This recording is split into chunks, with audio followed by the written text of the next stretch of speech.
어우, 이거 곰팡이 냄새가 너무 심한데요? 어우, 잠깐만. 야, 이거 어떻게 이거? 어우, 돌아보세요. 여기 무슨. 네, 여기서부터 시작해서 지금 0에서 점점 끝까지 계속. 나 죽고 싶어. 나 죽어. 이분들은 왜 이렇게 묵노와 울고 있을까요? 그리고 그 이자 내기 위해서는 저희 집 살고 있는 집도 다 빼고 지금 길거리에 나앉을 그런 상황에서 이러고 있는데.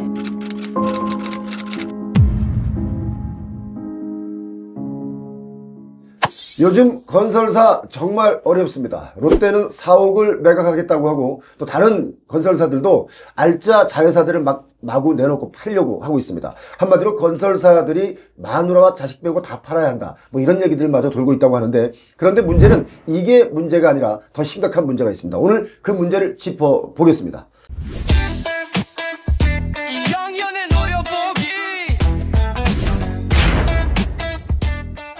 지난주 초에 정말 안타까운 사고가 있었죠. 서울 세종고속도로 교량 상판이 붕괴되면서 큰 사고가 있었습니다. 이 영상 한번 보시기 바랍니다. 네, 사고는 오늘 오전 9시 49분쯤 발생했습니다. 사고가 일어난 장소는 서울 세종고속도로 포천 방향 천안 안성 구간입니다. 근데 사고 원인에 대해서는 여러 가지 가능성을 제기할 수 있겠지만 지금 현재로서는 저 런칭 가설기, 저 가로로 누워있는 저 파란색의 저 시설물, 저 런칭 가설기가 균형을 잃고 어떤 식으로 해서 균형을 잃었는지에 대해서는 지금 조사가 진행돼야 될 것으로 보입니다. 저 런칭 가설기가 균형을 잃으면서 런칭 가설기가 매달고 있는 그 보들이 한꺼번에 붕괴가 된 것으로 보입니다. 사고 영상을 보신 분들은 뭐 이미 다 알고 계시겠지만 어떻게 아직까지 저런 후진국형 사고가 계속 나오고 있을까? 이게 염려됩니다. 현장 취재를 다녀오셨기 때문에 아마 다 아실 것 같은데 말씀 좀 해주시죠. 네. 먼저 이 보통 교량 공사를 조금 이해를 시켜드리겠습니다. 네. 교량 공사라고 하는 거는 보통 이렇게 교각을 세우고 그 위에 이렇게 생긴 볼을 얹습니다. 이걸 거더라고 그러는데요. 이 볼을 얹고 이 위에 이제 상판을 올리면은 교량 공사가 끝나게 됩니다. 그런데 이 과정에서 가장 어려운 부분이 바로 이 볼을 얹는 부분입니다. 거더를 올리는. 그렇죠. 이 거더를 올리는 부분이 어려운 건데, 요번에 사고 현장에서 이 거더, 이 볼을 올리는 공법을 런칭 가설기라고 하는 이 크레인을 써가지고 올리는 거였습니다. 런칭 가설기가 이 볼을 올리는 방법은 런칭 가설기가 먼저 이 교각 위에 설치가 된 다음에 그 다음에 런칭 가설기, 즉 이 크레인이 볼을 끌고 와가지고 이 위에 올려놓게 되는 방식입니다. 그런데 사고 현장 CCTV를 보면은 이때 이 보드를 모두 세우고 난 다음에 갑자기 한쪽에서 힘없이 이 런칭 가설기가 무너지면서 이 보들이 떨어지게 된 겁니다.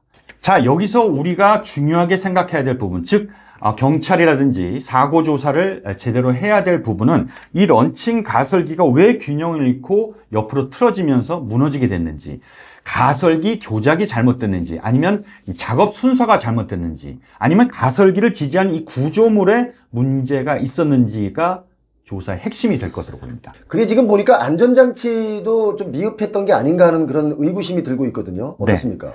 자, 이 교각의 높이는 약 한 50m 높이입니다. 이 위에 볼을 얹고 이 런칭 가설기를 조작하는 과정에서 사고가 났죠.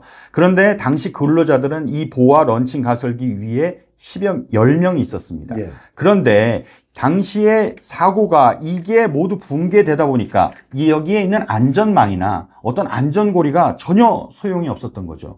그러니까 공사장의 관리 감독이 매우 중요한 건데, 사실 이 런칭 가설기를 이용해서 볼을 올리는 작업은 10년이 된 기술입니다. 오랫동안 해오던 방법인 건데. 네, 벌써 공사 현장 150곳에서 이미 이 공법으로 이 볼을 올리고 교량을 건설한 바가 있습니다. 네. 그런데 이게 지금 왜 문제가 되고 있냐, 왜 이번에만 사고가 났는가라는 부분에 대해서 이제 관리 책임이냐 아니면은 이 가설기를 운용한 공사업체 즉 현대 엔지니어링의 협력업체 책임이냐 이것을 가리게 되는 부분이 있습니다. 네. 그 책임 소재를 가리기보다 네. 앞으로 그런 사고가 안 나게 뭔가를 대책을 만드는 게 중요하지 맨날 그 책임 소재만 가리다가 시간 다 가고 네. 누구 책임이냐 맨날 이것 따지다가 네네. 나중에 시간 많이 지나고 그러면 국민들이 다 잊어버리고 나면 뭐 아무 책임 없더라 이렇게 끝나니까가 문제 아닙니까? 그렇죠. 그래서 일단 경찰에서는 누구 책임이냐라고 일단 조사를 하고 네. 고용노동부에서 현대 엔지니어링 공사 현장 22곳에 대해서 지금 산업 안전 감독을 진행하고 있습니다. 이 결과에 따라서 책임 여부가 좀 더 가려지게 되겠고요. 이것이 또 발전해 가지고 어떤 공사장의 규칙 이런 것들이 만들어지지 않을까 생각합니다. 그런데 보니까 이 건설 쪽에 기술은 계속 발전을 하고 있지만 네. 사망사고도 계속 늘어나고 있다는 게 문제 아닙니까? 그렇습니다. 지난해 시공능력 상위 20위권에 드는 국내 건설사 공사 현장에서 다치거나 숨진 사람이 1,860여 명입니다. 아, 그렇게나 많습니까? 네. 2023년, 그러니까 2년 전이죠. 2년 전에는 2,250여 명이라서 사실은 지난해가 조금 줄어들긴 했는데 예. 사망자 숫자를 비교해보면 지난해 35명, 예. 2년 전에는 25명입니다. 더 늘어나고 있네요. 10명이 늘어났죠. 이게 중대재해처벌법이라고 여러분들 아마 들어보셨을 겁니다. 이게 이런 사망사고를 줄이기 위해서 만약에 사고가 났을 경우, 사망사고 났을 경우 공사를 한 건설사의 그 대표까지도 처벌하게 할 수 있는 법안인데 네. 굉장히 강력한 법안인데 네. 이런 법안이 3년째 시행되고 있어도 사망사고가 줄지 않는다는 건 뭔가 근본적인 문제가 있지 않나. 사실 그 현대의 경우는 네. 그동안 해외에서 공사를 많이 하고 또 해외에서 달러를 많이 벌어왔어요. 네. 현대가 그 정도로 좀 리드하는 기업이긴 한데 이렇게 리드하고 1위 기업에서 이런 사고가 나면 앞으로 우리가 건설 수출 문제도 좀 있고 또 뭐 여러 가지 문제가 좀 생길 것 같은데 이 부분은 또 어떻습니까? 일단 건설사가 가지고 있는 거는 시공 능력과 신뢰인데요. 네. 일단 현대 엔지니어링의 경우 이 현대 건설의 자회사죠. 지난해 아파트 부실 공사가 문제가 됐었죠. 네. 지난해 지난해 5월 전남 무안 그 남학신도시에서 힐스테이트 오룡단지에서 무더기 화재가 발생을 해서 예. 가구 규모가 이제 800가구인데 외벽이 기우는 등 하자만 5만 건이 나왔어요. 그래서 제가 지난번 방송 때 휜스테이트다, 또 휠스테이트다 이런 조롱거리로 전락했다고 지적했던 아, 힐스테이트가 아니라 휠스테이트. 네, 건물이 외벽에 이렇게 휘어서요. 예. 그래서 현대 엔지니어링 층에서 대국민 사과를 했습니다. 아, 그 문제로? 그 문제로 대국민 사과를 했는데 또 10개월 만에 이번에 또 사고가 나서 대국민 사과를 2차례나 했어요. 제가 볼 때는 그 정말 안전사고와 관련되거나 하자에 대해서 네. 정신 바짝 차리고 네. 이 건설 현장에 임해야 되는데 좀 많이 느슨한 게 아닌가. 그냥 뭐 대충 하면 되겠지 뭐 설마 대충은 안 했겠지만 그런 인식들이 있는 게 아닌가. 사실 공사장 안전은 아무리 강조해도 지나치지 않죠. 그런데 이게 공사장 안전 문제뿐만 아니라 신뢰를 실추시키고 또는 실적에 부정적인 영향을 미쳐서 건설사 자체가 흔들리는 문제를 초래할 수 있다. 사실 시장이라는 게요. 네. 신뢰를 잃으면 끝입니다. 지금 저는 걱정되는 게 뭐냐면 사실 올해 뭐 작년에도 그랬고 건설사들이 상당히 지금 어렵습니다. 그렇죠. 분양가는 올라간다고 하더라도 건설사의 이익 마진율은 많이 줄었고 네. 또 그러다 보니까 또 좀 무리하게 되는 경우도 있겠지만 네. 이렇게 되면 점점 다른 건설사들도 똑같이 그 영향을 좀 받거든요. 그렇죠. 이런 문제가 좀 염려스럽다. 그렇죠. 표영호 대표께서도 지난번 방송에서 강조를 했듯이 지난해 건설사 부도가 29곳이에요. 예. 5년 내 최대 기록이라고 말씀하셨죠. 맞아요. 근데 벌써 올해 중견건설사 4군데가 이 기업 회생 절차를 진행하고 있습니다. 아, 신동아 건설죠. 경남능력에서 시공능력 2위인 대저건설이라는 곳. 예. 그리고 71위인 삼부토건. 그리고 138위인 안강건설도 지금 기업 회생 절차를 신청을 했습니다. 그러니까 삼부토건 같은 경우는 그 1호 기업이잖아요. 우리나라에. 그렇죠. 그런데도 지금 이게 뭔가 어렵고 네. 지금 이뿐만 아니라 지금 사실 이게 언제 또 부도가 나거나 언제 문제가 생길지 예상되는 기업들이 되게 많거든요. 그렇죠. 그러니까 이렇게 부채 규모가 증가하고 있는 상황에서 사고는 악재 중에 악재고 사실 사고도 그렇지만 요즘 부실 시공 문제 있잖아요. 네. 사실 부실 시공 문제는 저희 표영호 TV에서 여러 차례 언급한 바 있고 취재를 직접 했고 네. 또 많은 이 소비자, 이 부동산 소비자분들이 이거 정말 문제가 있다라고 해서 저희가 취재를 했습니다. 그 영상 몇 장면 좀 보겠습니다. 이 벽이 여기가 네, 여기서부터 시작해서 지금 영에서 정점까지 깨졌습니다. 와, 이거는 정말 이건 심각한데요. 외벽에 유리가 이렇게 깨지면 네. 이건 뭐 떨어질 수 있잖아요. 그렇죠. 밖으로 떨어지면 이제 지나가는 사람이 죽을 수 있습니다. 아니, 여기는 사는 사람도 밖에 떨어질 수 있죠. 네네. 세대에 사는 사람뿐만 아니고 바깥에 지나가는 행인 또한 어마어마하게 위험할 수 있어요. 들어볼까요? 우와, 어우, 이거 곰팡이 냄새가 너무 심한데요? 어우, 잠깐만. 야, 이거는, 야, 이거 어떻게 해, 이거? 8층부터 7층, 6층 침수됐다고 분명히 얘기를 했는데 저희는 지금까지 말리고 있는 상태인데도 이 정도인데 다른 세대는 벌써 덮었다는 거예요. 그걸 계속 문제 제기했음에도 불구하고 해줄 수 없다고 얘기만 계속 왜 해줄 수 없다 그러죠?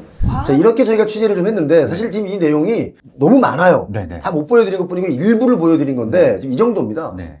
그런데 최근 또 이 정도로 심한 아파트가 또 언론에 오르내리고 있습니다. 어디입니까? 경기도 용인특례시 양지면에 새로 지어진 이 경남 아너스빌 디센트 아파트인데 하자 문제 때문에 입주가 2달 동안 지연되고 있는 겁니다. 현재까지. 네. 제가 얼마 전에 네. 저희에게 제보가 온 것 중에 네.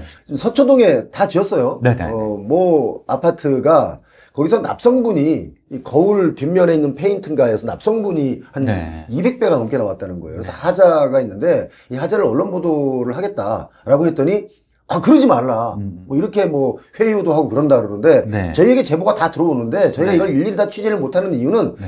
정말 인력 부족입니다. 오늘 저 사실 이런 말씀 드리면 죄송하지만 우리 이영현 기자가 POTV에 오신 것은 네. 하늘이 내려준 감사합니다. 이런 고마움을 제가 갖고 있습니다. 네. 그런데 이 방금 말씀드린 이 아파트의 하자가 7만 건이 접수가 됐거든요. 예. 7만 건이 접수가 됐는데 앞서 무안의 외벽이 기운 휜 스테이트 또는 휠 스테이트라고 조롱받았던 그 아파트 단지 하자는 5만 건이었습니다.